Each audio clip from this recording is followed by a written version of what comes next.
am Dr. Lois Blades Rosado, and I've been asked by the Planning Committee to serve as the MC for this afternoon's candidate forum. Democracy is not a spectator sport. Those words belong to Dr. Marion Wright Edelman, paraphrased by Eleanor Roosevelt, who said that those who take personal responsibility must also be informed about what is going on. So that is why I thank the audience for being here today and welcome you to this forum. I thank the candidates for agreeing to participate in our forum. Ed Plutens did inform us that he wanted to be here, but he was unable to join us today. I would like at this time to inform you that this forum, Candidates Forum, has been organized by Franklin Park Community Pride, Greenbelt Climate Action Network, Greenbelt People Power, Greenbelt Racial Equity Alliance, Invisible Greenbelt, Prince George's Peace and Justice Coalition, the Center for Dynamic Community Governance, Friends of Still Creek, Transit Riders United of Greenbelt, Greenbelt Pride, Greenbelters for Zero Waste, and Butterfly Brigade. So we thank the sponsors and the organizers of this event. At this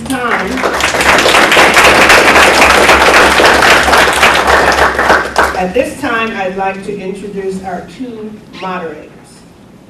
Attorney June Dillard White is president of the Dillard White and Associates law firm in Upper Marlboro and Accokeek. Her firm deals with civil litigation, personal injury, administrative law, criminal and corporate law for small businesses and churches, and mediation. She is an adjunct professor at Howard University.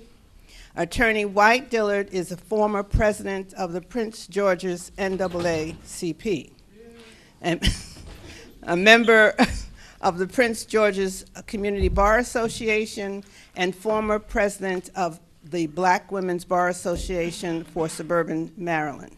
She chairs the Health Claims Arbitration Panel and serves as legal counsel for the Prince George's Arts and Humanities Council.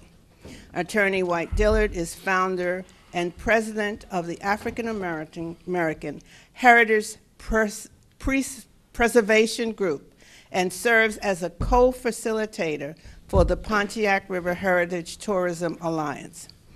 She is a volunteer for the Maryland Commission on Civil Rights. Please welcome Attorney June White Dillard.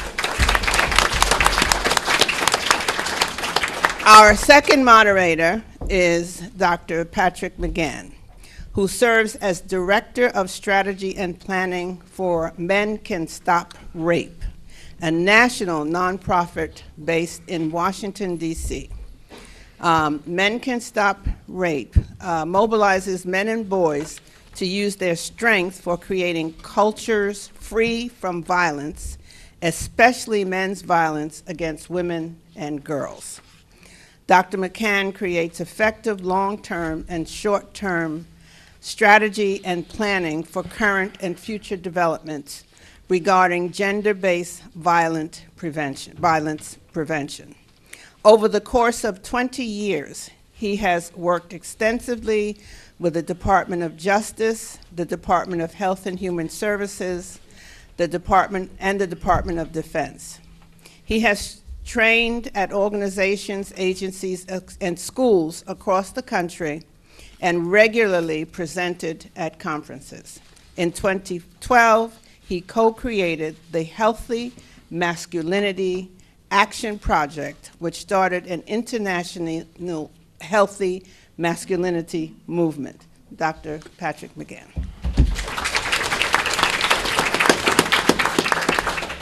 At this time, I am turning the microphone over to the moderators who will share with the candidates some rules and regs.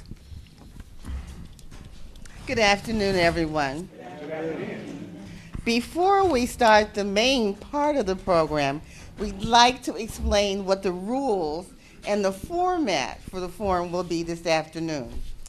The candidates are seated in the order in which they chose to be, which they are on the ballot.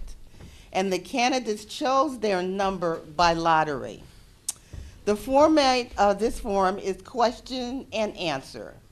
The moderator will ask a question, and each candidate will have 1 minute to respond to the same question. Candidates are reminded that this is not a debate. No back and forth discussion between candidates will be allowed. Time permitting, a total of 8 questions will be asked this afternoon. The 8 questions were chosen from a list of 17 potential questions that were provided to all of the candidates on October the 8th, and I'm assuming everybody got those questions. There will be no breaks during the question period. If you need to exit, we ask that you exit quietly. Timekeepers will use their smartphone timer apps to monitor the 1 minute response time. One timekeeper will display warning cards at 30 seconds, 15 seconds, and 0 seconds. An audible alarm will go off when the 1 minute has expired, and the candidate will be asked to stop properly and promptly at that time. The moderator will enforce this time period. The order in which candidates respond to questions is based on the seating order and will be varied by the moderator so that a given person does not answer first for each question. With those instructions, we will begin with our first question.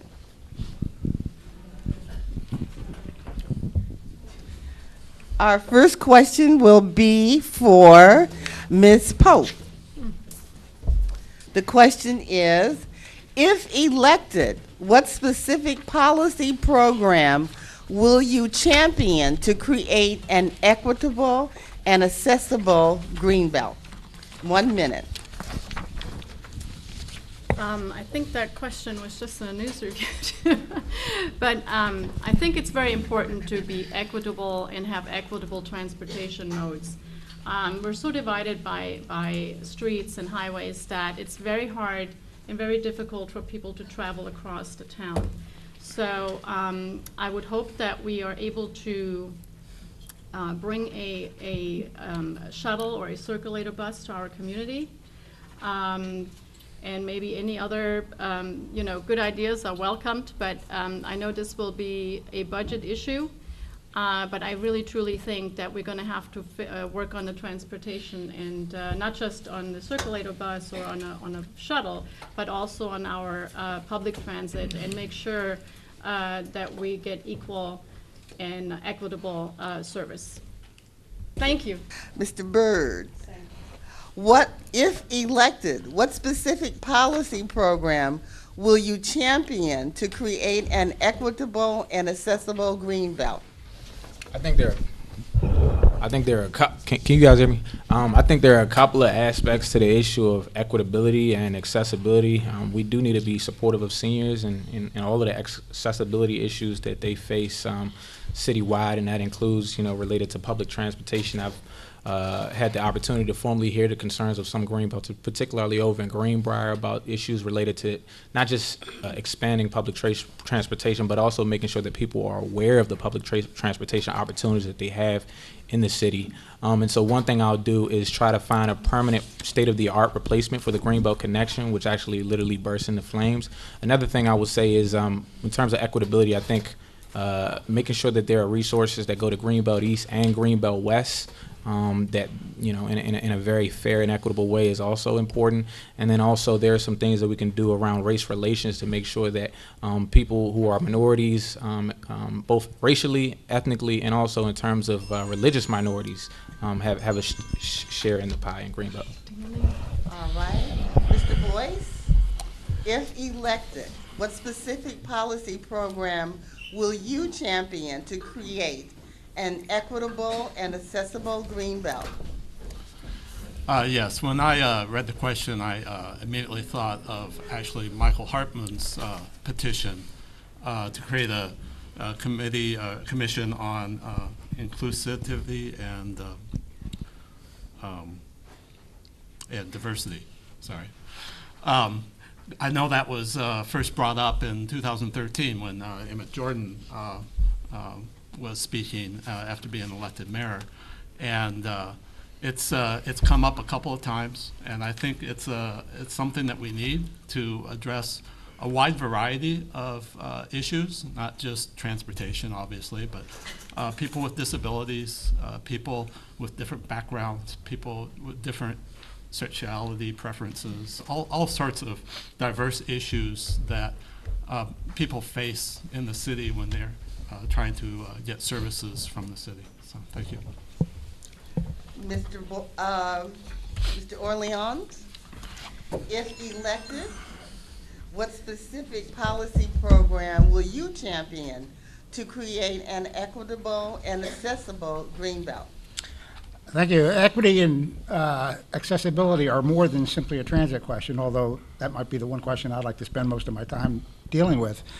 I think equity on council, equity among the residents of Greenbelt, the opportunity to come to council and participate in council and help lead, since I believe, continue to believe, that council doesn't belong just to those elected to it, but it belongs to us. We own council, so that when we go to council and we want to participate at council, council should be more respectful, provide more equity for residents to help lead our city.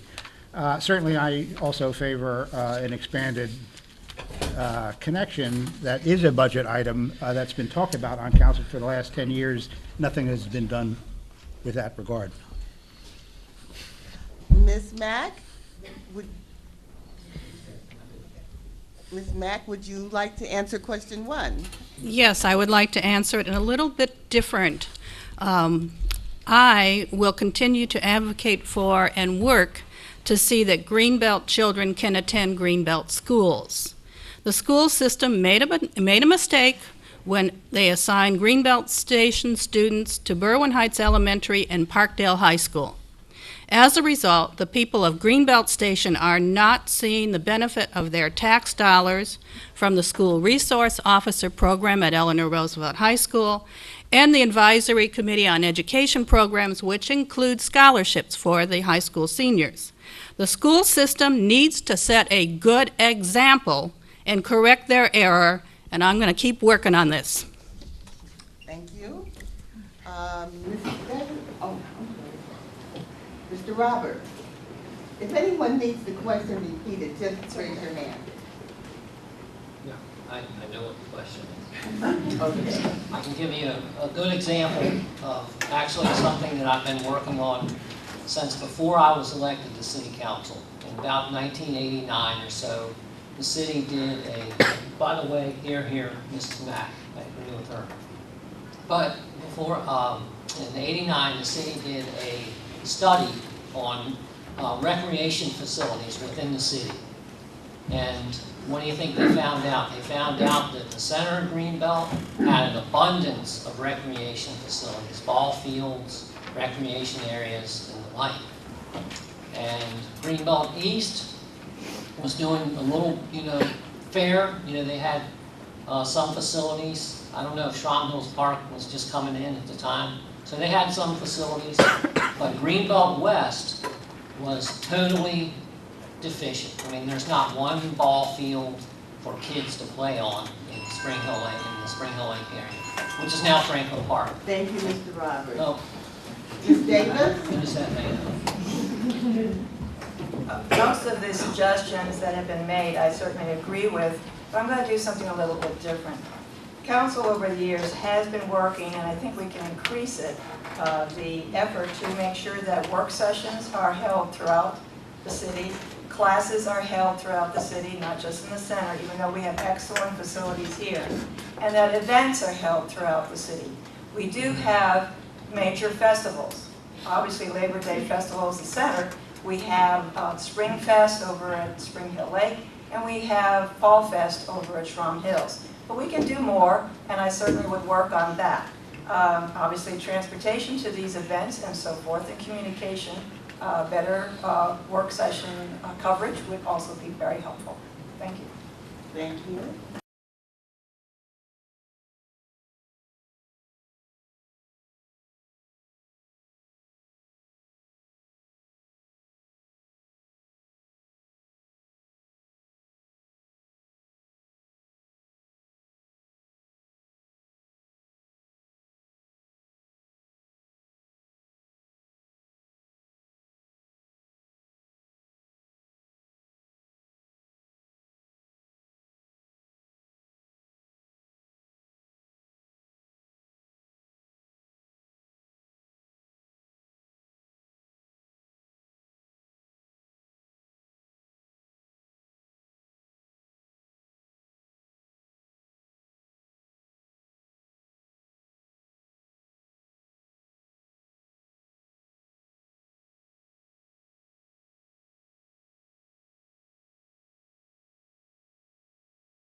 Three or four, yeah, yes, and yes. Starting in 1991, I worked for 4 years to get the first bicycle patrol instituted in Greenbelt, as well as other community policing initiatives. I believe it's very important to demilitarize our police. We don't need police with, machine guns and all this kind of stuff. And I believe really in the system that they use in England, where very few police have guns. You have to be on the police force for 10 years before you're even considered to have a gun. And you have to go through extensive training to have a weapon. And that's, I think, where we have to go, because things are happening that are not acceptable in our society, and we have to change it. Thank you. Thank you, Mr. Roberts. Ms. Davis. Yes, I am in favor of those qualifications that you referred to for the new police chief. The process has not yet begun, so wait till we do that before you say what's happening. It's not going on yet. Council direction has always been for community-oriented policing, which is now called neighborhood policing, by the way. And we are constantly looking at ways to revise and improve our police training. I've asked, and police already train for de-escalation. I will look into implicit bias. I just found out about that term myself, and I had to go to Google to find out about broken window policing, because in my day, broken window referred to code enforcement, and now it's been morphed into police action as well. And I believe that I am supporting CRAB's outreach and forums as they are looking into ways to improve our relationship with our police. And basically, all of that turns out to be yes, if you look at all my answers. Thank you. Thank you, Ms. Davis. Mr. Markowitz. Thank you. As Mr. Boyce had mentioned, I have the fortunate ability to be born white in the United States, so I have a lot of things that come with that, all the benefits thereof. So a lot of times I have the fortunate ability to not have to deal with a lot of these issues. And it's taken me a lot of training, a lot of learning, and I have a lot more to go before I really get there and can answer these things in a really great way, but I'm working on it. We're talking about larger trends that are happening across the United States.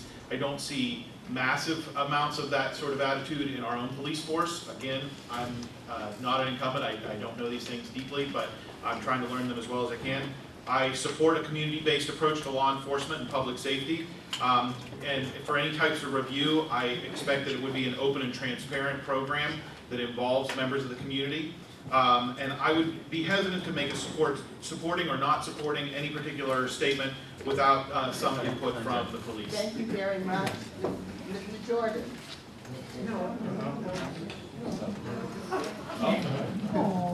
Go around. I tell you, this is a little different. Ms. Selden? Oh, I didn't get to answer it? Good. We are going to give you a chance to Okay. answer, no matter what. 60 seconds, go. How do we know that we aren't already using the community policing, neighborhood policing model? If we are not, then yes, let's review it. Let's get together with nipping all crimes in the bud, no matter how big or how small. I don't believe that people are born with bias. And I am sure that our police department already has de-escalation training, but I'd like to hear more about that later. Thank you. Thank you very much. Mr. Jordan. Well, thank you. So, yes, we're at an interesting time here in Greenbelt where upper management, great transitions with the retirement of our chief a year ago with the new city manager. So the process for hiring a police chief, that is the city manager's responsibility with direction from council. So we have been talking with her, and I anticipate that council will continue to really push for as open of a process as we possibly can, including community input. It's a personnel decision, so it's difficult to structure something like that. The police department implicit bias training, de-escalation training, that is currently going on. And I think when you talk about those issues, those are trainings that all city staff and city residents can take and should be able to take advantage of also. Certainly, there are problems in Greenbelt. Okay, that's time. Thank you very much, Mr. Jordan. Mr. Gordon? Thank you. I do believe that we need to have oversight. And I'm just going to be real brief and say this because there's a lot of statements that are made. And there's a quote that says, to completely understand me, you must first accept that I am not you. My experience is not your experiences. Her plight is not my plight. We first must step out of our box and understand that I am my brother's keeper. I am my sister's keeper, and come together as one and say, you know what? We can have oversight. We can work with our police and make sure that we don't have the same things that happen in other cities in our city. We must first step out of our box and understand, that what I go through every day, my reality is not your reality. We have it, but if we can understand and step out of that and look at each other, then we can truly build a better police force. We can actually make sure that we have proper police procedure by having community involvement with our police. And as opposed to the chief, I think we should make sure that, work with council to make sure that we have a proper chief with that. Mr. Jordan? Ms. Stewart, may we have your answer? Our new police chief should be ready to generate a good culture within our police force and a strong bond between us police and the community. Any outdated, unproven methods like broken windows were known, I think, for being used in a racist manner. Those should just go. Helpful training, implicit bias training, de-escalation training. De-escalation training should be standard.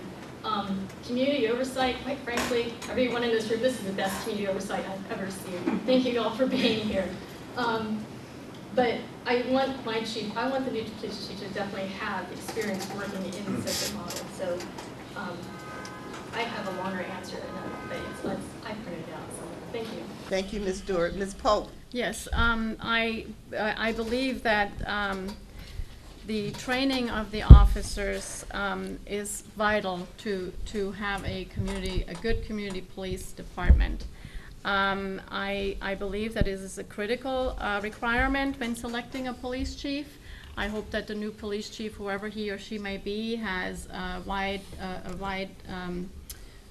wider approach and a lot of experience with things like that. I did read up on the broken window, and I did not grow up here in the United States. So for me, this was a new subject, and I started to read it, and I read through it, and I was mortified. I think that it obviously doesn't work, and I can't believe that this has happened. But so training, and I truly, just as on a personal view, I hope that this does not happen in our city. And if anybody experiences that through our officers, through our police officers that are here to protect our citizens, I would hope that you We're going to move to our fourth question. Currently, Greenbelt City Council elections use an at-large structure that some residents feel is discriminatory. Do you support a change that would allow a mixture of at-large and ward-based voting? And we'll start with Mr. Gordon. I got a question. This is a petition, which is on record I put forth to the city council. I talked about a work session, but I believe that it's time that we had a true system that works for everybody in Greenbelt, that everybody has fair representation in the city. We have surrounding cities and municipalities and townships that are smaller than Greenbelt that has a ward system. So for those who say, well, Greenbelt isn't large enough, it's too small to have that, it's not so. You have townships that are smaller than us that has that system. I believe that it's time that everybody had a voice, every corner had representation, because we don't. We can sit there and just live in a bubble, but we don't. So we have to understand, again, like I was saying again, my plight is not your plight. My experience is not your experience. So let's step outside of that box and understand that sometimes we have different experiences, but we can come together and use that to make a better Greenbelt for us all by having a ward system to make sure that everyone has a voice. Thank you, Mr. Gordon. Mr. Jordan, may we have your answer? Well, thank you. So I'm open to suggestions. I'm open to talking about it. But from a pragmatic standpoint, sitting on council with 6 other individuals, I don't think that it would work very well. I think that to have individuals speaking just for their block or their neighborhood would be difficult to really manage. I think we already have a lot of contentious discussions. And just looking geographically where council members live, I don't think geography is necessarily the best way to divide a community. I think that for us to try and understand the whole city is not as hard as it might seem. So I'm open to talking about it, but I really don't see that it work that well. Thank you, Mr. Jordan. Ms. Seldrin? What are the details? Which residents feel this way in which part of the city? Are our at-large council people, don't they already represent all of Greenbelt? I would like to hear from residents on this topic to best feel that everyone is being represented. Thank you. Ms. Davis?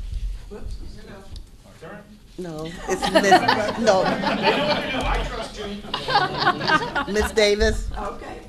you are next. It just took me by surprise, that's all. No, not at this time. Council members presently represent all of Greenbelt, and we answer to all the citizens. We have asked that question before on a questionnaire during voting, and basically the citizens said no. We have discussed this before many, many times. At one time, Greenbelt East complained there was no one from Greenbelt East on council. Now there are 3 members on Greenbelt East and 4 members from Center Greenbelt. And yes, we are working toward getting people from Franklin Park. Council works on encouraging folks from all areas to volunteer for committees and boards. And those are the springboards to council because they get knowledge that way. Personally, I attend events, dinners, banquets, meetings, picnics, all around the city, and that's my job. I want to listen to you and to hear your concerns, and that is why I do and love going to all those things. Thank you, Ms. Davis. Mr. Roberts? Personally, I'm willing to compete under any kind of voting system that the citizens of Greenbelt want to have. That's why I think there should be some separation between politicians and those types of issues. But personally, I believe that the system we have now gives people more representation, because if you look at the cities around Greenbelt that do have wards, some of those people are being elected with 50 or 100 votes. And to me, that's really not getting a lot of representation in that area. Right now, in order to get elected to city council, you have to be open to all areas of the city. You have to pay attention to everyone in the city. And that's the way it is. And that's, I think that is a good system because it makes people on city council work for their keep and work for the support of the citizens. And that's what I try to do. Thank you, Mr. Roberts. Ms. Mack? No. All council members should represent all Greenbelt citizens, east, west, and center. Council members should visit and engage in all areas of the city. We do not need additional things to divide us. The roads already do too much of that. Thank you, Ms. Mack. Mr. Orleans? I expect that most of us in this room are immediately represented in the House of Representatives by Steny Hoyer, unfortunately from my perspective. But that aside, I and everyone in this room is equally represented by Earl Blumenauer from Portland, Oregon, and 430 plus others. The House of Representatives is the United States House of Representatives elected from districts. Greenbelt Council, among the many electoral changes that should occur in our town, should elect members of council from municipal legislative districts. I do think, however, that one of the changes should be that we would elect our mayor at large. Not that the mayor, whomever he or she would be, would necessarily have any more authority than council. It would continue to be a council, city manager kind of government, but the presider, the person responsible and whom we could most blame when council does, as it has in my experience, a lot of bad things, would be elected separately. There are many other electoral changes have been proposed. Thank you, Mr. Orleans. One is on the city questionnaire. I'd like to speak to that in my last minute, too. Mr. Boyce, may we have your answer? Yes, I think we should have a 3-ward system. Greenbelt East, West, and Central should each have 1 representative, and we should elect 4 at large. I think it just, you just look at the evidence that in 80 years, no one has been elected. Since Franklin Park has existed, no one has been elected from that region. Just looking at this audience, I don't think Greenbelt West is very well represented here. And I don't think it's very well represented on city council. Yes, council people can go to each section, but that's not like living there and experiencing the life there. But I agree that we shouldn't elect someone from Greenbelt West based on 90 votes. I think the election should be moved to even years where we have more than 1,000 people in Greenbelt West voting. I think it would do a lot to improve representation. I think it's a good idea. Thank you, Mr. Boyce. Mr. Byrd. I have an open mind on many issues, but on this one I'm leaning no. And one example would be, if you have somebody who is elected in a ward system, say from Greenbelt West, they could, theoretically ignore Greenbelt East and Central Greenbelt and still get elected. Same thing with many of the other wards. So I'm concerned about a system that works that way. I think the incentives are wrong there. Also, I'm concerned that, in Greenbelt West, if you have less than 100 people turning out in city council elections, that somebody could be elected literally, as one candidate. I think that's problematic. That's not very democratic. And so I want to represent all of Greenbelt. I want to represent Greenbelt East, Central Greenbelt, and Greenbelt West. I want to be more attentive to Central Greenbelt. I know they get a lot of attention already, but I want to be even more attentive. And I also want to help be a voice for Greenbelt East. But I will say that part of the reason I still have an open mind on this issue is you do have a city that is very diverse and not necessarily a council that really reflects that diversity. And, the NAACP and ACLU have raised this issue. Ms. Pope. So I think, I don't believe in dividing us any further is necessary. I really truly believe that as a current council member, I work hard to make sure that I'm aware of what's going on in each section in the city. I have lived in Spring Hill Lake until 2003. And that's not that long ago. And I also been working in the local schools at Greenbelt Middle School and in the elementary school now for almost 17 years. So I think I have a pretty good grip on what's going on in Greenbelt West, what's going on in Greenbelt East. I go to all the things that, all the events, and I hear from many people. But I think if you run for one Greenbelt, for one city, the whole city, I think you work a lot harder and you have to try a lot harder. Because I wouldn't be sitting here after 4 terms, I think, if people would know that I'm not responsive to their needs, because we all have different needs in each different sections, and they all need to be addressed differently. And I think I can be a good candidate to do that. Thank you, Ms. Pope. Ms. Stewart, may we have your answer? So as a non-incumbent, I'd be lying to you to say that I'm happy with these at-large positions. It is costly and it is time-consuming to get your name out there to a whole large city for the first time. The system favors the incumbents, it discourages challengers, and quite frankly, it can lead the way up into corruption. You see a challenge and you go, well, where did you get the money from? How did you get this started? I don't like to see that. I think having 2 or 3 large wards would encourage leaders to step up and run for office and keep that knocking on door-to-door kind of campaign feel that we've got here. A combination of at-large wards and at-large and wards would give certain focus to parts of the city that I think need more focus. The last word, though, should not remain with your city council. I mean that even if you put me on council, don't just listen to my opinion, all right? Because whoever's on council is going to want to game the system so they can stay in this seat. This needs to be in control of voters. Thank you very much. Mr. Markovich. Thank you. Looking back at the question was, do you support a change that would allow a mixture of at-large and ward-based voting? I do support a blended system of some type. However, there are checks and balances here. We can look at county council for an example. County council currently, if you will, votes on a ward system, and you have situations such as what's happening with the zoning code, where they are deferring to the person's ward or councilmanic district to let them make a decision. And that can be problematic. I work with most of the other municipalities in the region, and I've seen ups and downs. I think Susan's right. There's a question of money here, how at-large has to balance larger campaigns versus small ones, but I think there's been good questions that have been asked. I would like to see various voting areas have stronger turnout and potentially a shift towards longer times of service with term limits. Thank you. Thank you, Mr. Markovich. The next question is, what can the city do to improve transit in Greenbelt and promote more affordable and environmentally sustainable options. And Mr. Boyce, can we have your answer first? Yes. I think the most important first step we can take is to revisit this idea of the circulator bus that will transport residents to and from shopping areas and to and from events, as opposed to focusing on commuters that need to get to Metro.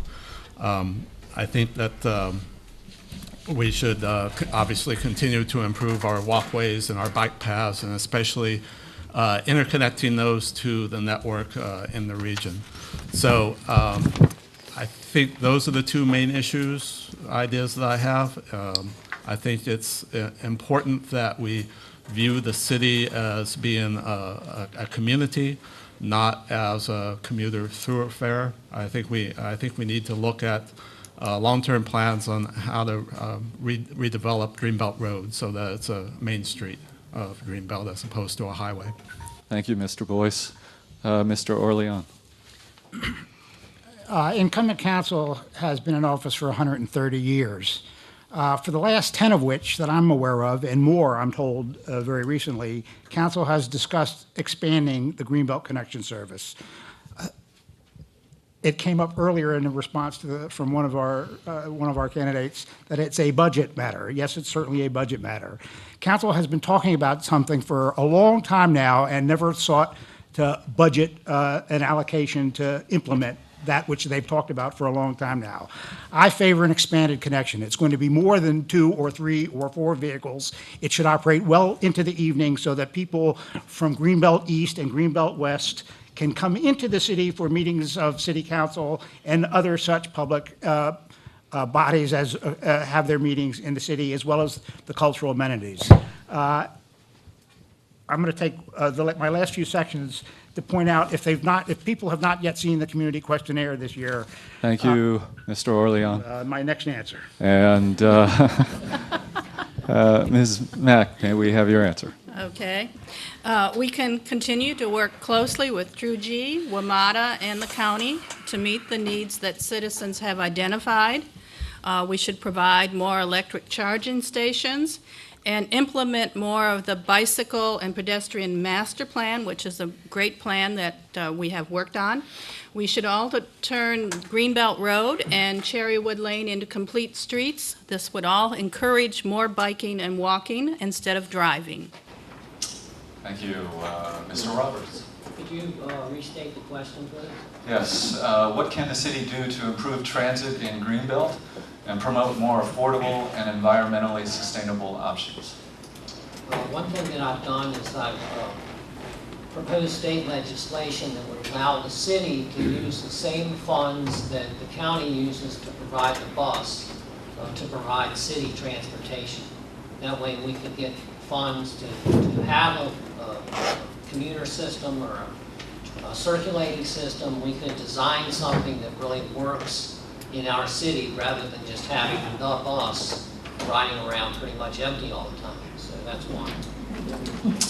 Thank you. Ms. Davis. Having a circulator bus has certainly been a major topic lately. We researched it a few years back and we decided not to do it because of cost. We certainly can look at it again. We can update our research. However, one van is not going to be enough to do it. We would have to purchase several. However, I am in favor of looking into the purchase of a second Greenbelt connection van so that we do have access at various times of day. We need to continue expanding bike lanes, do complete green streets. I did promote and urge for electric vehicle charges, and we need to have those charges throughout the city. Bike share, we're coming into that. I would like to follow the senior mobility and accessibility study, upgrade bus stops.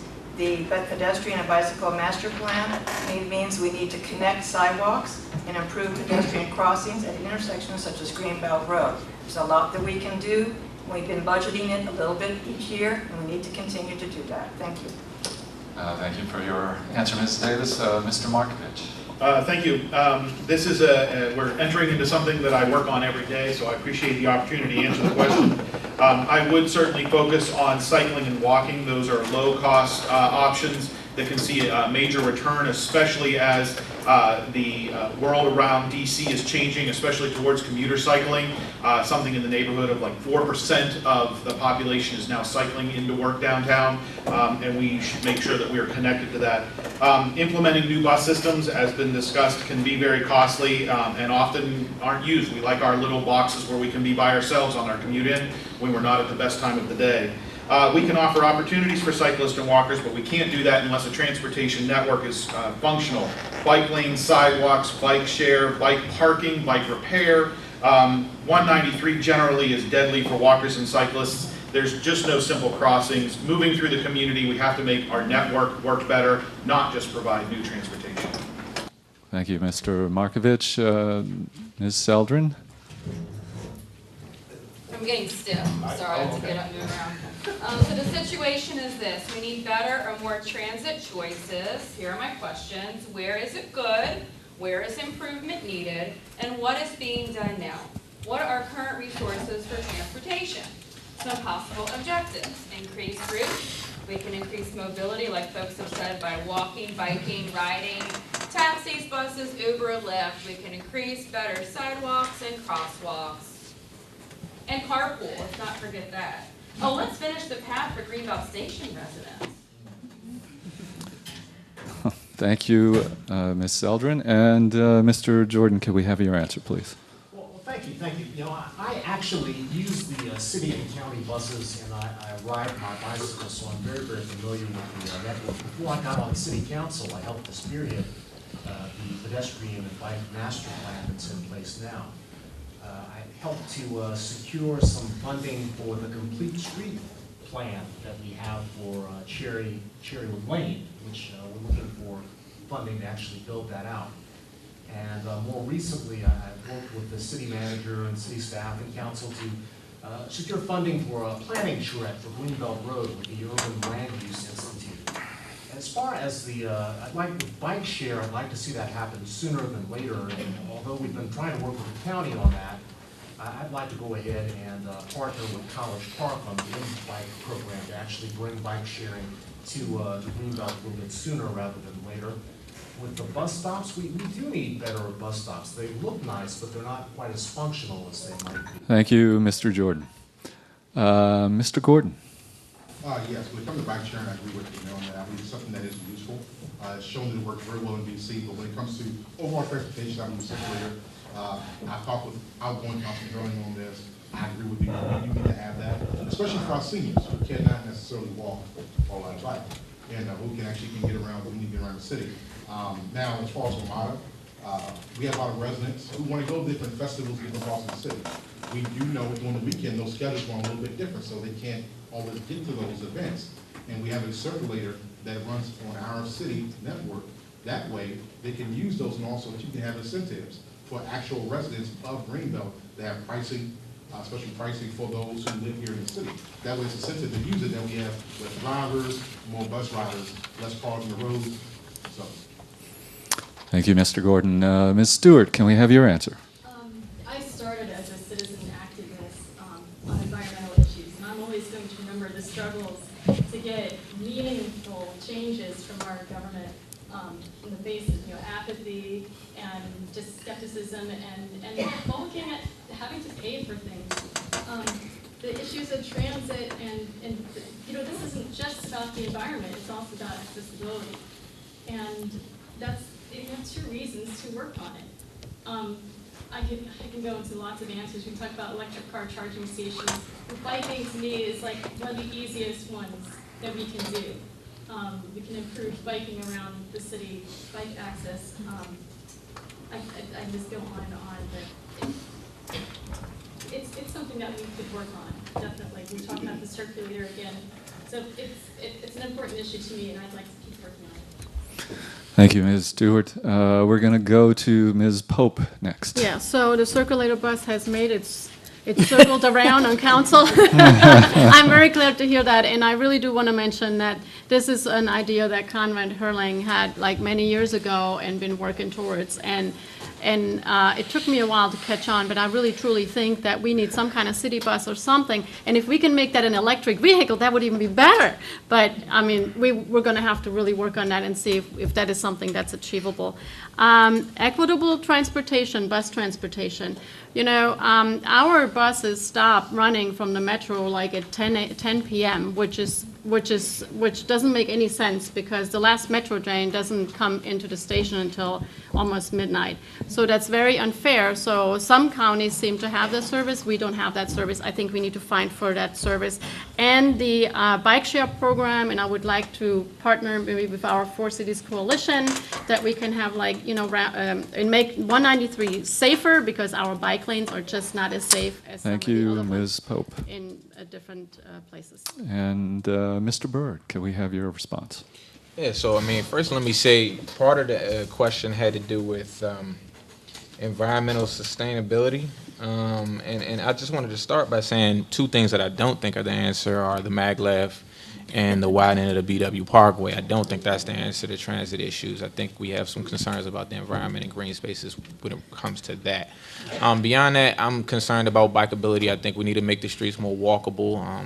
And let me just say, I mean, the thing is, every 2 years, folks, you know, they get really creative. But the thing is, when somebody has a long time on the council, you have to ask yourself as a citizen, you know, can we get some more progress on this in a more efficient and timely manner on many of these issues, whether it's the path that Ms. Seldrin mentioned or many of the other ones. So walkability, bikeability, overpasses, underpasses, circulator, these are all great ideas. But the most important thing, I think, is execution, is follow through.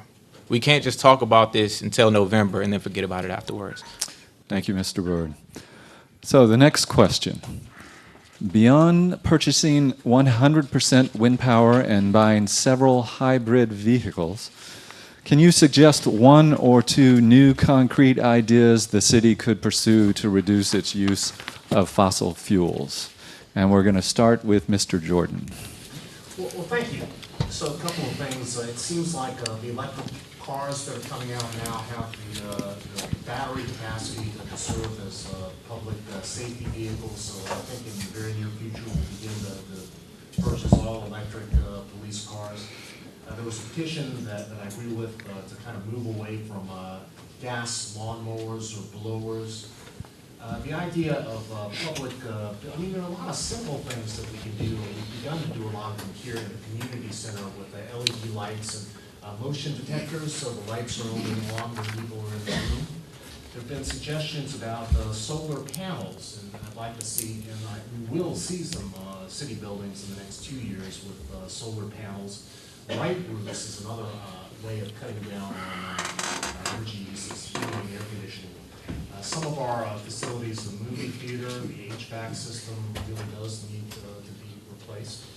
So, I mean, there's a whole slew of actions. Thank you, Mr. Jordan.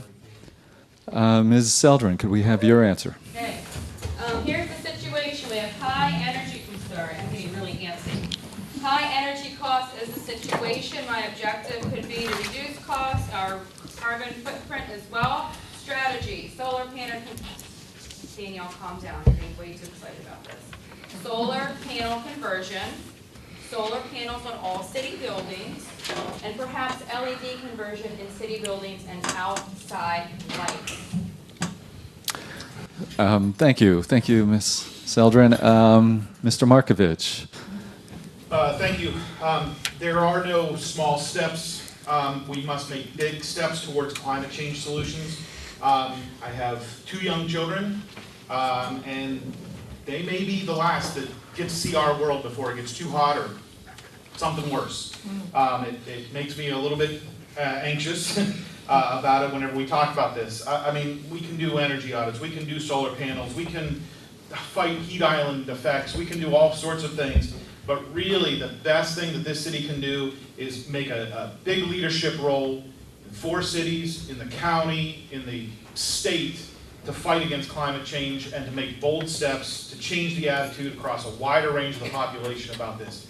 We may have a lot of the choir here, but we need to make big, bold steps if we have any chance of fighting this thing back. Thank you for your response. Mrs. Davis. Greenbelt just was recertified as a sustainable Maryland certified community with 600 points. Bowie beat us out, unfortunately, but we do our best. We have been a green community from the very start. What I would suggest you ask for 1 or 2 items, solar panels on city facilities, but not all city facilities, because some of the roofs are shaded and you can't put solar panels there. As far as LED lights, we already have them in most of our municipal parking lots. Go over to Schramm Hills Park and you can get like the middle of the night and you'll go drive around, the lights pop on and then they dim when you go out. That's energy saving. Also with electric vehicles and tools, landscaping tools, I did suggest that several years ago, and we do have them, and we do have a really lovely electric vehicle that picks up trash and things like that. Thank you, Ms. Davis. And Mr. Roberts, could we have your answer? One thing that is very small but bothers me a lot, and I see it a lot, is that city vehicles sitting idling on the side of the street, public works trucks and so on. We have to stop that. We have to protect our forests, number one. They protect us. There's a lot of, I read that a company is going to come out with solar panels that also act as a roofing material. That's going to be a big change in the ability to use solar energy. We have, another thing that we really have to do as a city is we have to fight this proposal to widen 495, 295, and Route 270, because it's the mentality that goes into those types of issues, those types of projects that are really sending our planet down the drain. We have to fight those highways no matter what we do, because that is a huge threat not only to our city but to our planet. Thank you, Mr. Roberts. Ms. Mack, can we have your answer? First, the renovation phase 2 of the theater to repair the HVAC system so we don't have that old inefficient one. Solar panels at the Spring Hill Lake Recreation Center, perhaps other buildings too. We can explore a solar farm when our current electricity procurement winds down. I'd like to see solar panels at the intersection of Mandan Road and Hanover Parkway, but that needs the approval of Greenbrier homeowners. Thank you, Ms. Mack. Mr. Orlean? There are processes that I don't fully understand, but I'm aware of them, and I would think it would be useful for the city to pursue it, and other jurisdictions as well. Combined heat and power, district energy, we could put a lot of things underground that would provide over the long term, very costly at first, but over the long term, economic savings, and it certainly would help reduce greenhouse emissions. I'm going to start stealing time from my answers to answer other questions. If you've not seen it yet, the Greenbelt questionnaire this year poses 2 questions among others. It's important to know that how one asks a question often is how that question is going to be answered. Should City Council's term of office be changed? Let me keep my eye out for the kill sign. Should City Council's term of office be changed from 2 years to 4 years? Has anybody in this room, or does anybody in this room know of anybody not in this room who has ever suggested that the term of office for Greenbelt Council should be changed from 2 years to 4 years? I'm in favor. Thank you. To be continued. Mr. Boyce, your answer. Thank you. First of all, as an owner of a house with solar panels, and as an owner of electric vehicle, I'd like to be a champion for promoting ambitious alternative energy goals and policies to achieve them. So rather than simply saying, let's put solar panels on a couple of municipal buildings, we need a complete inventory of the city, of all buildings and all lots where solar panels might make sense. And we should go after investments to try to achieve those goals to expand solar panels. We should have electric vehicle charging stations in both Greenbelt East and Greenbelt West. We should encourage citizens to understand the technology. I get 280 miles on an overnight charge. It's a great option. Thanks. Thank you, Mr. Boyce. Mr. Bird, your response. I believe that the city of Greenbelt should not lead from behind on the issue of the environment. Greenbelt should lead from the front. I think that the term Greenbelt has to mean something, right? I mean, if any city is going to lead on the environment, it should be a city called Greenbelt. Donald J. Trump has declared war on the environment, and I don't believe that Greenbelt should surrender. I'll just give you two examples of things. One, I'm the only candidate in this race who called on the city council to commit the city to upholding the Paris Climate Accord after Mr. Trump pulled the U.S. out of that accord. I also support the petition that was brought forth by GCAN. I'm pretty sure it hasn't been responded to yet regarding the city's use of fossil fuels in maintaining its property. And beyond that, I think solar and wind, solar and wind, solar and wind. And also I support, anything we can do along the lines of supporting electric vehicles and working in partnership with many of the environmentally focused city advisory committees like Green Aces. So at any rate, that's my thoughts. Thank you, Mr. Byrd. And Ms. Pope? Yeah, so I do believe in solar panels. We may have a little bit of issue with our aging infrastructures, with our roofs that may need to be replaced first in order to put these panels on the roofs. But I think that is very important to us, and I'm sure that in the near future that will happen. I'm in favor of the electric charging stations. I think, yes, we must put them throughout the city in all parts. But we also have to be, we're responsible for a budget, and I think it needs to be financially feasible for us to do. So I think that we have to stay on top of things. I think that we have to, council has to be responsible to stay up to date on current green technologies and products by attending workshops, trainings, and make the best green decisions for our city. Thank you, Ms. Pope. And we're going to come down and swing to the other end. Ms. Stewart, if you can.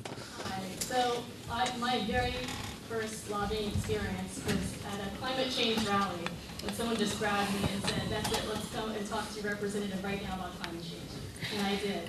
And what I have noticed lobbying all of our representatives on climate since then has been everyone's kind of like not being a leader. And it's why I ran 2 elections ago that we should really move the city. Greenbelt is in your name, green, right? Brand the city as a green city. And I think to do that, we need to set concrete goals. Question, what concrete things we can do. We need to encourage and incentivize, and yes, not just our buildings, our city buildings, but all around the city. We want to do solar panels, take solar panels then. So just set a concrete goal, a number, like 20% more rooftop solar, citywide in 4 years, and try to keep to that goal. That's what we need to do to be a leader, and it's also something we can brag about. Really, it's the way, this is going to be the future. It's for our children. Thank you. And finally, Mr. Gordon. Well, there's no denying that the climate is changing, and I would love to work with City Council to try to have more solar. I'm a big proponent of solar, and also more electric cars. Also, too, just throughout the city within itself, homeowners, trying to really educate those on solar panels and really, if they can go solar, if possible, do that. I mean, there are tax incentives to becoming more energy efficient. So that's something I would definitely try to encourage. I think it's more of an education piece than anything else, but we can take steps to definitely, again, Greenbelt, a green city, probably the most greenest cities in the country. So definitely I would, want to do that in council and work with them to really push forward that effort. Thank you. The next question.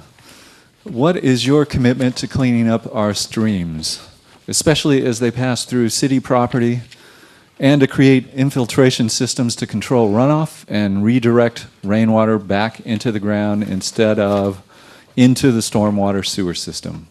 And we're going to start with Mr. Orlean. I favor cleaning up our streams and the tributaries to our streams and where our streams are tributaries to. The main chief culprit, of course, is concrete and asphalt. We should have structured parking in our large commercial centers, which we do not now have. We should encourage and or require. I think we should think about requiring such structured parking from our large shopping venues. Beyond that, I want to get back to this. Yes, the answer to the question is yes. I favor Greenbelt Council's participation in the Prince George's County Municipal Association and the Maryland Municipal League and the National League of Cities. What I think Greenbelt Councils should be doing, however, on our behalf is arguing for more progressive advocacy of those organizations. However, what Greenbelt's incumbent council for 130 years does when they go to these things is look for ideas how they can strengthen, enhance their own establishment. Thank you, Mr. O'Leary. To be continued. Ms. Mack. Okay. I definitely do support projects that clean up the streams and address stormwater runoff, such as the work that we've already done on the Stream Valley Trail and the Lake Four Bays and the pervious parking lot at the Spring Hill Lake Recreation Center. And I'm looking forward to, we have this really nice plan to turn the Buddy Attic Lake parking lot into an environmentally friendly lot that would not have as much storm water running through it. So I'm looking forward to having that done sometime soon, I hope. Thank you for your answer. Mr. Roberts, can we have your answer? On the Buddy Attic lot, I encourage everyone to contact council and tell them, do not cut down the pine trees next to the parking lot. They want to cut down 40 beautiful, healthy trees right there next to the lake. It's a very bad idea. It ruins the whole project. It goes from being a good project to fix a parking lot to being a horrible one because they will cut down all the trees that the animals, the birds, rely on, and it provides green in the wintertime, which is what they want to replace in the winter. I've worked for 30 years to protect the forest, wetlands, open spaces in Greenbelt. I want to use program open space funds to provide funds to the local groups that work on things like Still Creek and Indian Creek, all the watershed groups. They're desperate for funds to do projects to repair the streams. We're spending our open space money on construction Thank you, projects. Mr. Roberts. That has to end. And Ms. Davis, can we have your response? First of all, the plan is for half of the trees not all, so that we can put in better water retention and rain gardens in the middle and to allow more parking. I believe that we need to put more education out there about litter, dog waste, and fertilizer usage and timing. That would help a great deal with the runoff. And I also agree with Ms. Mack that we have done many projects in the past, but we've also done rain gardens, and we are looking into, as we said before, complete green streets. I also would like us to continue. We've done a great job of having volunteer programs that clean up our lake and our waterways, and there is an ugly cement channelization at the bottom of the trail that I'm sure Mr. Roberts would love. He's always mentioned it. We need to get rid of that and do a restoration of the stream. Thank you, Ms. Davis. And Mr. Markovich, can we have your response? Thank you. I don't know that we're going to find too many people that disagree on this, except for maybe our EPA director. I completely 100% support efforts to clean up our water and our air. I support efforts to actually make our skies darker too. So there's different ways of looking at pollution and how we deal with it. I will say that I appreciate council's leadership on some of these issues. I also wanted to point out that, as Ms. Davis has just noted, this education idea is one that is very near and dear to me. As a scout leader, I want to try to get our youth connected with these things. I want to give a shout out to Greenbelt Park for the work that they're doing, but I also really want to give a special shout out to the work that Greenbelt Homes is doing right now on a bioretention facility and the education elements that are going to be part of that. I think that's really fantastic. And just to Mr. Orlean's comment about the structured parking, anything we can do to clean that up better. Thank you, Mr. Markovich. Ms. Selder. Lots of words. Here's the situation again. We got a high volume of water. Possible pollutants, litter, and chemicals. Let's reduce the amount of stormwater runoff by increasing our permeable surfaces. Let's raise awareness where our water goes through educational outreach. Let's have 4 cleaner streams. I love the public works volunteer days of going around and picking up trash and whatnot. A+ for that. I'd like to see more rain gardens, especially, oh my God, 30 seconds. On roofs, we can have some rain gardens. We can have some living roofs, some green things on top to collect the water. Everybody say, ooh. Yeah, you like that idea? All right, rain barrels on all gutters of the city and residential. Thank you. Thank you. Oh. And Mr. Jordan, your answer. Thank you. It would be nice to have a green roof on one of these city buildings. It's a nice idea. So I think that we are doing a lot. The partnership with the county and Solches on the four-bay cleanup was an interesting project. I went to a luncheon about that a few days ago. And there's a chance that we may be able to partner again with the county and the private sector to work on another project in the next year. But those partnerships help because funding these projects is challenging.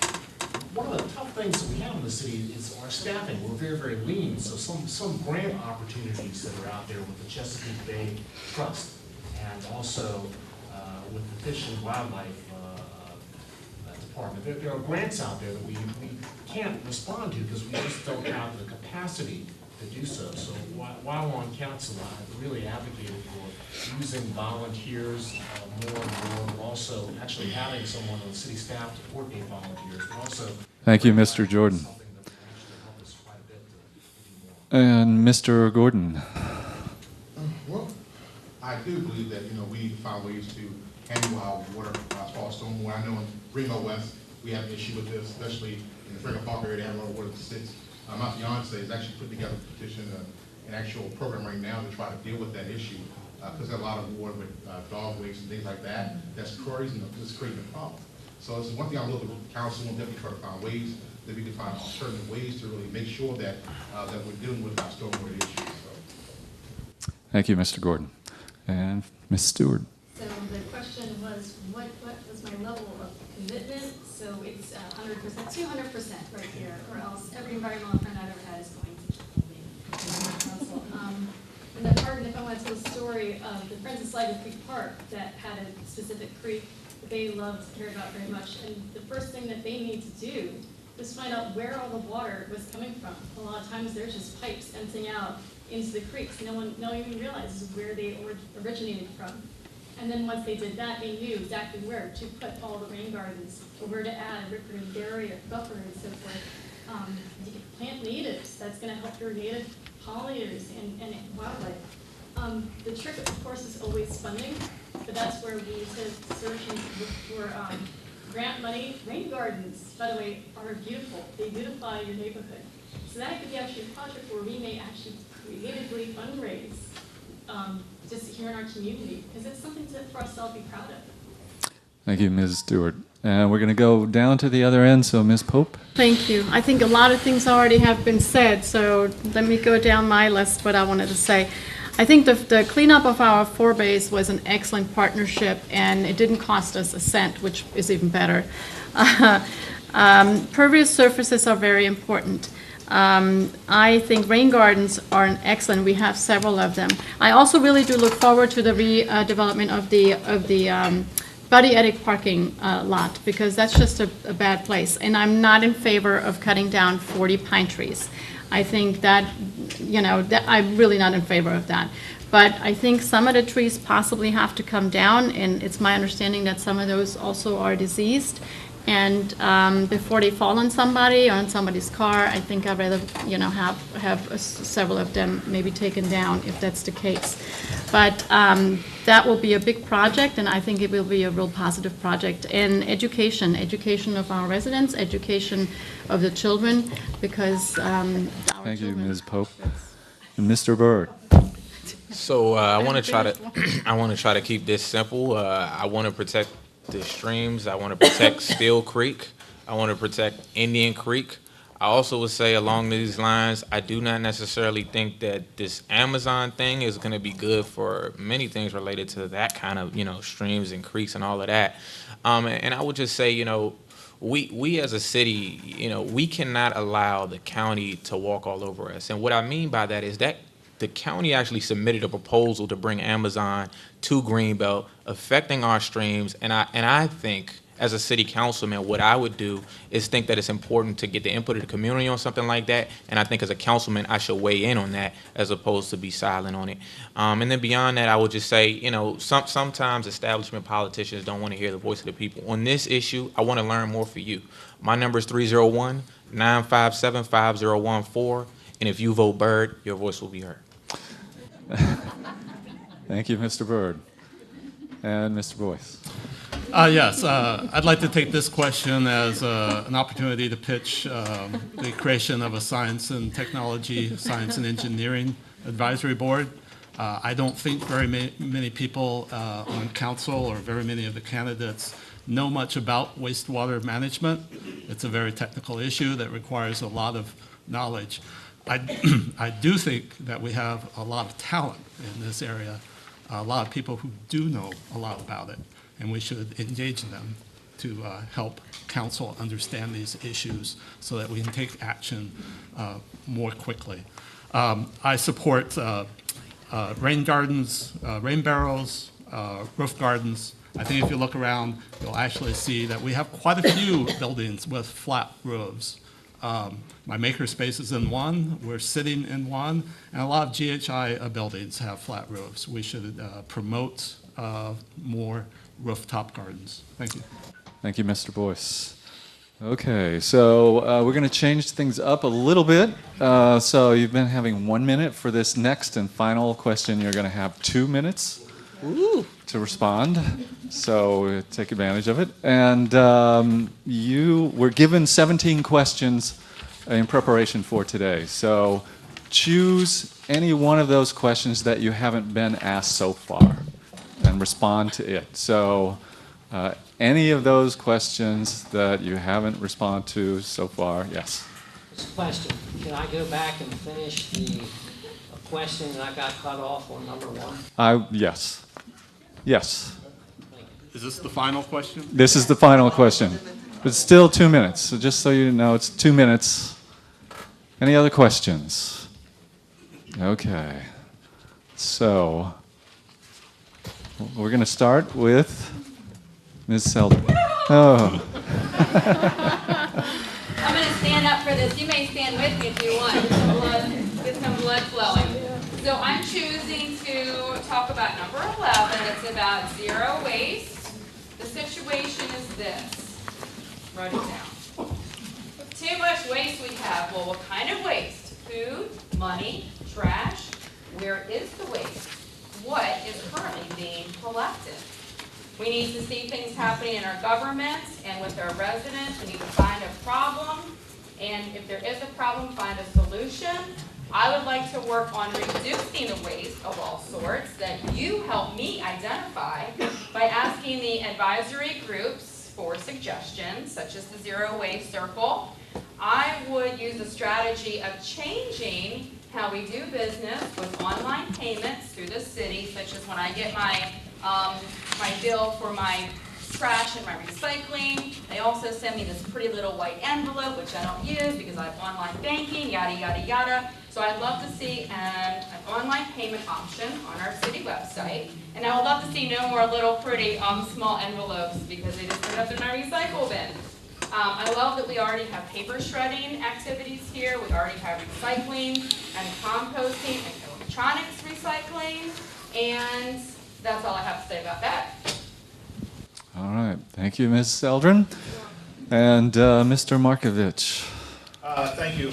Since we're at the end and this is our final 2 minutes, I'm going to reclaim a little bit of time here and just thank you all for coming out. Thank you to anybody that might be out there watching. Thank you to our distinguished panel over here.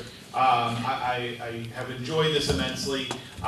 This is an interesting topic, an interesting area of issues, these progressive issues. I grew up in Western Pennsylvania, the son of a coal miner and a teacher.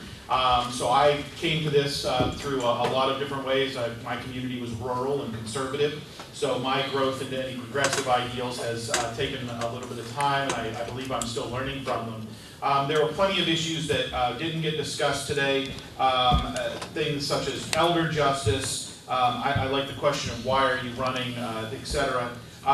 Community Wi-Fi. I've written down a dozen different things that are on here. And I think that the question that I was really looking at was this transportation network and the ideas of transportation and movement. I want to return to that just momentarily. As was mentioned, we have the potential for these projects, the maglev. Now the Hyperloop, they're two different projects. The Hyperloop seems to be flying under the radar, literally by the way, the boring company, where they're just going to drop a hole in the ground and go down, I believe, 295 is the intention, which is why I think Mr. Hogan wants to acquire 295 for the state, is so they can bring that Hyperloop straight down that. The Washington, D.C. isn't completely decided yet. So we have some interesting issues that are facing us. I'm thrilled that the council has made some statements that move the direction of opposing the maglev. I don't know that the Hyperloop has exactly come up yet, but I appreciate that. And I think that this community has so many wonderful things about it, so many things to love. Thank you, Mr. Markovich. And Ms. Davis. Well, first of all, I want to thank all of the groups that put this together. This is probably the forum that's had the most participation. And I think that's because so many groups put these questions together. These questions were really difficult. And if you need to hear the answers to some of these questions, we'll be back afterwards. You can certainly talk to us about that. I also want to say that if you want to know more about my goals and my resume, I have papers back there as well. Please pick them up on the way out. The question I'm going to choose is the final one, which I thought was the most creative, other than the fact that one time we had acorns. I forgot what group it was, but we had so many acorns that we could use for questions. But this one was, answer a question that we did not pose to the candidates this afternoon. I think it's a very important question. How much time are you willing to commit in serving as a council member? Our council is a hard-working, long-time hard-working group. We have more meetings than any other city council. We have more budget work sessions than any other city council. We go to more things, and we are committee-bound more than any other city council. We attend things maybe where another city only comes one rep, we will have 3 or 4. We learn, we listen, we participate, we gather information. And unfortunately, I'm retired, I don't have a family. And a lot of our council members do. For 24 years, I have spent a large portion of my time to research, studying, reading, going to conferences, networking, going to events around the city to listen, to learn, to be knowledgeable and prepared to make decisions. That has been my job for 24 years. I have enjoyed it a great deal, and I have always been committed to community. Thank you. Thank you for your response, Ms. Davis. Mr. Roberts, could we have your answer? Okay, I'm going to go back to where I got cut off because this story really goes, I think, to the heart of whether we have an equitable city, whether we're really giving everyone in the city the facilities, the things that they need to feel a part of our city. So we do a study. Central Greenbelt has plenty of ball fields. Greenbelt East, kind of deficient, but they have some. Spring Hill Lake, nothing. Not one ball field except for the middle school, which we don't get to use. Okay, so what was the answer, final answer? What was the recommendation to remedy this situation? The recommendation was to put 6 to 8 ball fields on 72 acres down on Northway Extended. Go down the forest, put the ball fields down at Northway where there's no accessibility to anyone from Greenbelt West, nothing. So this would continue. That didn't happen because people fought that. They didn't want ball fields where our forests were. And I've been pushing for many, many years. There's a perfect property in Greenbelt West. It's a scrapyard that looks horrible. It's right next to our new community over there. We need to get rid of that scrapyard, and we need to turn that into a recreation facility for the people in Greenbelt West. We have funds from the Greenbelt West Fund that we can use for that, and we could use open space funds, but they've all been used on construction projects, which I have voted against relentlessly. So that's where we are. We need to, if we want people to feel a part of our city, then we have to spread. And that was the founding principle of Greenbelt, was having recreation available to kids right in their neighborhood. People in Greenbelt West should not have to come over to Northway to have a place to play in their community. So, thank you, Mr. Roberts. And Ms. Mack, can we have a response to your question? Yes, thank you. I'd like to address all of these questions with my answer because it relates to how we can accomplish them. And I've said this before, I've said it 2 years ago, I'll say it again. What I would most like council to accomplish in the next term is a working and respectful relationship. I'm very much worried about what's going on in this country. The council and citizens must work together to see that the unfortunate, reprehensible tone of discourse that exists does not infect Greenbelt. I feel council members, city staff, and Greenbelt citizens must work together to address issues. Because new issues, new concerns arise, people must always be willing to research, ask questions, listen, and work with others before they make decisions and before they cast aspersions on others. Because we can only reach our goals when we work together and cooperate. Thank you. Thank you, Ms. Mack. And Mr. Orleans. One can be stabbed by someone with a smile on that someone's face equally as one with a grimace or a frown or a dirty word. I would suggest that we have a council which does not respect the residents of Greenbelt, one member of council whose role it has become in the 14 years I've known of her having that role, this role, is to regularly, one, call for adjournment of the meetings, and two, notwithstanding the fact that she sees hands in the audience of Greenbelt residents wanting to speak on a question that's before council, will call the question. We have a presider currently and in the past who will respect the call for a question more so than respecting the resident who wants to speak to that question. There are many ways to represent uncivil discourse, not just one that was just most recently described. I'm going to deal with a question on here about non-citizen voting. I can't recall 2 years ago how the question was phrased on the questionnaire about should 16 and 17-year-olds be permitted to vote. Overwhelmingly, the response was no. This year, it will be an advisory question. Please vote for it.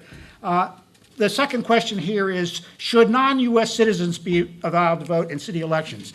That could be characterized in a number of different ways. I would suggest that it could have been characterized as, should residents of Greenbelt who are non-citizens be allowed to vote in Greenbelt elections? At the last council meeting, shortly before adjournment, the assistant city manager, in response to a query from one of the council, said, yes, he's more than happy to write this questionnaire however council wants. This question phrased this way is what council wants. I suspect that 2 years ago, the question concerning 16-year-olds was phrased the way council wants, and the response was no. I hope this year the response to this question, however badly phrased it is, will be different. Non-citizen residents of Greenbelt should be allowed to vote. And Mr. Boyce, can we have your answer? Thank you very much, and thank you everyone for attending. 2 minutes is a long time, so it's not long enough. Let me address two issues that are top of my list. First of all, it's sad to think that economic development should be a progressive issue. Right? We have a number of people, both in the community and on council, who seem to want to say no to every opportunity that comes forward. The council went to Beltway Plaza Mall and asked them for a development plan. Beltway Plaza Mall came back with a plan, and it was rejected because there was too much housing. And yet, 5 years later, we have too much housing at Greenbelt Station. So, you know, it's hard to imagine how we're going to get out of this with the current council and their attitudes towards economic development and the projects we have. And so that leads me to the second point I'd like to make, is that I think it's long overdue that we have term limits. I don't think council should serve for life. I don't care how much experience they have in dealing with issues. The fact of the matter is, the problems that we have today were created while they were on council.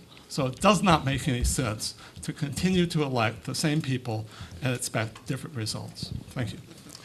Thank you, Mr. Boyce. And Mr. Byrd, can we have your response? I want to leave you with three thoughts. One, Ms. Davis made an interesting point earlier that I think was important about the amount of time someone's willing to commit to council. Many of you are here, in part, because we do have what would be considered, quote unquote, an open seat with the retirement of Conrad Hurley. I want to tell you that one of the reasons I think you should vote for me is that, one, I'm a lifelong Greenbelter, but I'm also someone who has attended every city council meeting for more than the past year. I can hit the ground running. I'm the only one in this race who has attended every city council meeting for more than the past year and also had several of his petitions acted upon favorably. So I'm not just about making noise, I'm about getting things done. The second thing, and this relates to one of the questions, is I'm absolutely for adopting a non-discrimination ordinance that would cover race, gender, because we need equal pay for equal work, and we need those protections at a local level. I do not believe the federal government will actually protect those things. I don't think we can rely on that. That would also cover national origin and cover religion and various other things. This is a petition that I brought to the council literally well over a year ago, and it has seen, I will tell you, and this is very honest, zero progress. And that is a problem. You know, about 8 years ago, you guys elected your first African-American city councilman. And you know, when I was thinking about running in this race, unfortunately, someone who thought they were giving me a piece of advice told me, you know, you might not be able to win Old Greenbelt because you're African-American. And I want to look at everybody in this room. I know many of the people in this room are Old Greenbelters. I don't believe that. I believe that you guys can support an African-American, another African-American on the city council, for the same reason that Dr. King wrote his letter from the Birmingham jail. Because people of good conscience can put aside those things. And the last thing I will leave you with is that I'm going to be someone who's very responsive. There are many issues that I'm sure you guys care about that weren't addressed or raised in this, and I hope you will come up to me afterwards and ask me those. And if you vote Byrd, Thank you, Mr. your voice will Byrd. be heard. Thank you. And Ms. Pope. So for me, there's so many, and I want to thank you first for offering us to be at this forum today. And all of those questions were good questions, but to have 1 minute to respond to a question where there's so much that you want to say, and your thoughts go in 10,000 different directions, it's just not enough. It's almost not fair.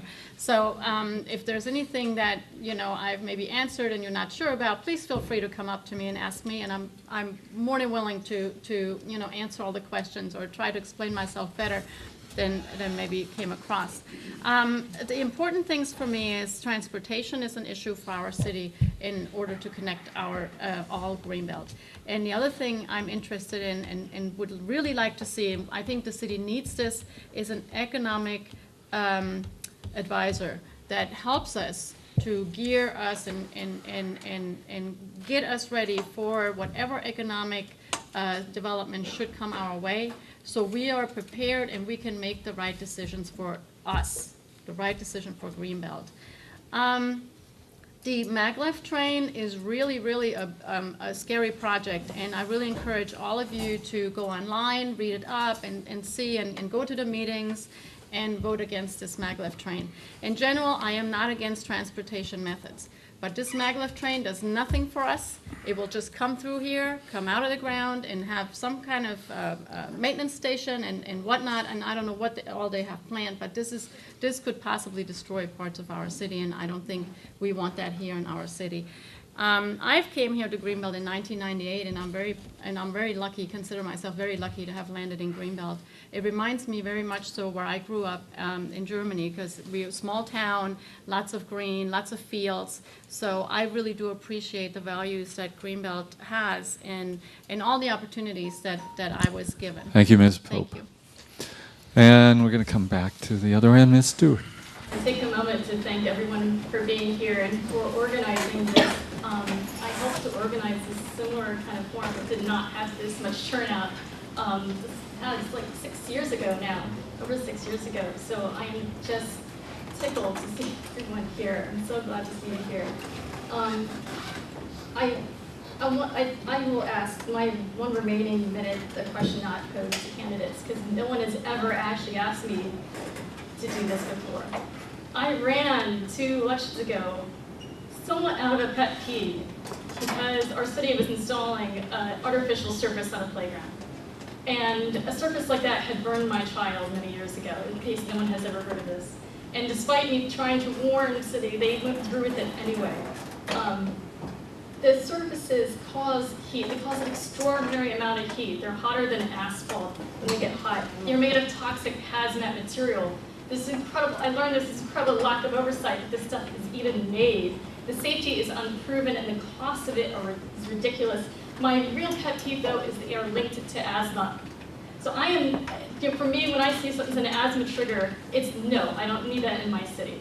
And I don't blame people for wanting to receive reflective counsel, because as an Asian American, Hispanic Americans, African Americans, our children, okay, they're suffering from higher rates of asthma than anyone else. And I know it because my best friend, who's also half Asian, she died from an asthma attack, okay, before she graduated high school. That's our reality. I understand that. It took too long for council to start taking this seriously. When I saw that artificial turf was being installed at the high school, I realized I need a council that's going to be watchdogs for us, okay? In the face of whatever corruption is going on higher up the food chain, county, state, or whatever, we need a watchdog here. And the thing about watchdogs is watchdogs actually need to bark. Thank We you. need someone to represent. Thank you, Ms. Stewart. And Mr. Gordon. I just want to thank everybody for allowing us to speak to you this evening and all the person who put us together. There's so much to cover. There's so many things to answer, and I'll definitely talk to all of you after this is over with, but I just want to leave you on this note, something to take home, just a jewel. Change is difficult. Growth is hard. But the most destructive thing in this life is being stuck in the same place. It's time for us to move forward. It's time for us to rise for more responsibility, to rise for equal resources, to rise to make sure that everyone has an equal voice, to rise for a new destiny, a new generation to rise up and declare that Greenbelt's future is now. Declare that we can have all the things we want to have, that we can make sure our police is properly policing, to make sure that our environment is being taken care of, to make sure that everyone is getting their equal resources within this city. We can do that, but all we have to do is just turn the tide. It's not that hard. There's no saying that says, if you don't like the people who are making decisions, then simply change the people that are making those decisions. It is not that difficult. We can move forward. We can have a better Greenbelt. We can have a greater Greenbelt. I believe in Greenbelt.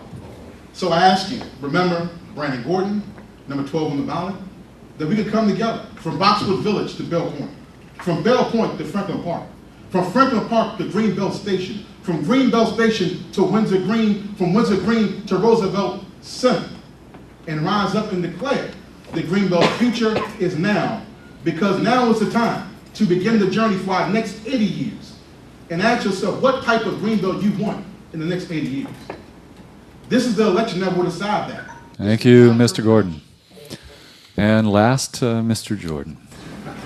Hey, thanks everybody for coming out today, and thanks for the questions. Really, really good questions, very thought-provoking.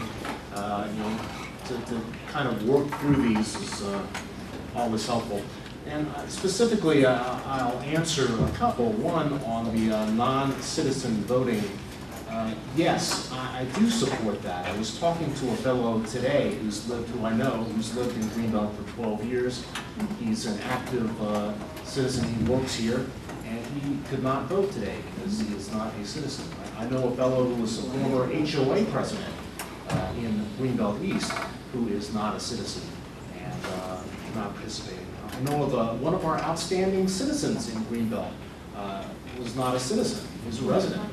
So yes, I do support allowing residents, all residents, to vote in Greenbelt elections.